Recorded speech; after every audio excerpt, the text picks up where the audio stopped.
And joining me now to discuss the controversial revelations made by Prince Harry and Meghan and the Queen's reaction is a global affairs analyst, James Wood, who is joining me from Brussels in Belgium. Good to have you join us, James Wood. Let me start by getting your reaction to this bombshell interview and the fallout so far. Thank you so much for having me. Now, these allegations are arguably far more nuanced than the royal scandals of the 1990s, and the allegations where they're talking about at the palace being racist, a toxic tabloid culture invading their private lives, Meghan's mental health issues being neglected. These are both disturbing and horrible, as the very least. But away from this, if you really think of it, these are issues that people of color face every day. And I'm actually happy that this has been brought forward and stirred debate for action, just like the Black Lives Matter movement.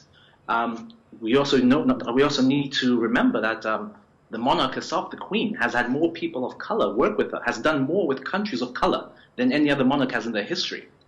She has kept the Commonwealth when others wanted to disband it. She was in Africa and Kenya when her father died. So in essence, I'm actually happy that this has been brought to the fore to be discussed as a way of debate. So when you listen to that interview, which I believe you have, you would realize that a lot of the points made were significant. Issues around mental health, the desire to commit suicide, and you also look at one of the most significant ones is that of race or racism. But when you look at the statement made by Buckingham Palace, what stands out for you in that statement, especially how it addressed all of these issues? So going to the statement, before I go to the statement itself, race is a key issue that we need to address. Racism is literally in society on every single level. It really needs to be addressed. Now, looking at it from Buckingham, it was expected they would respond in such a manner, very short, very concise, showing elements of empathy.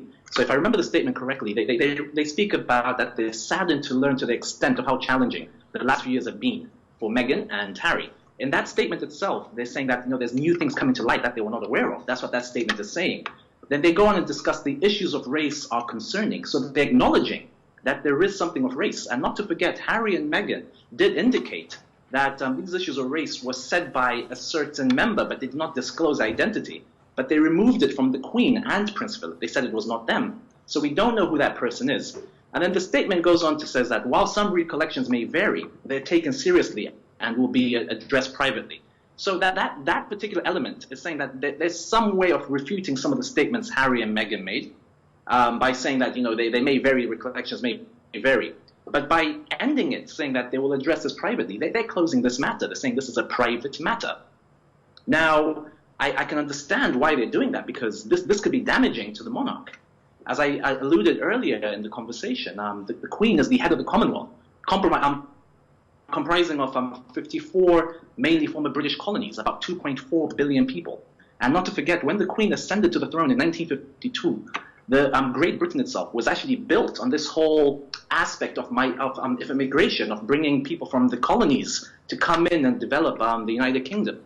So in that statement itself, I think there was no surprises in how the statement came. But I don't expect to hear more from Buckingham Palace, but maybe from the Sussexes, we may hear more. But doesn't that speak of different standards in addressing issues? Because on one hand, there was a statement released by Buckingham Palace on plans to investigate allegations of bullying made against Meghan by former staffers. And yet, this particular issue raised by Meghan is going to be dealt with privately. I think that the key issue of that statement, I can get where the opinion is coming from, that there's double standards. But what I'm actually envisioning on what the palace is doing, they're trying to more or less kill off this thing from being a public rhetoric. They're trying to bring this to be more privately handled. As to whether investigations will be done, that is between that is something I cannot really comment on. But I do agree that this is something that really needs to be looked into deeper and needs to get to the bottom of it. But I can see where they're coming from in saying that this is going to be handled privately, to move it away from public. As the damage that this can cause in the public eye, they're deeming this to be extremely dangerous and something that they cannot, I think, deal with at this current time, being in public rhetoric. So that is something, an opinion that we can all differ on as we go forward. And away from this, when we look at this, I've had speaking on my personal level, I've had the honor of meeting some of the royal family members, such as Prince William, where we served on the board together on wildlife. And you look at what Prince Harry has done in his life of constantly putting Africa at the helm. It showcases that his upbringing has always been about engaging with people of color, living with people of color, putting Africa at the forefront.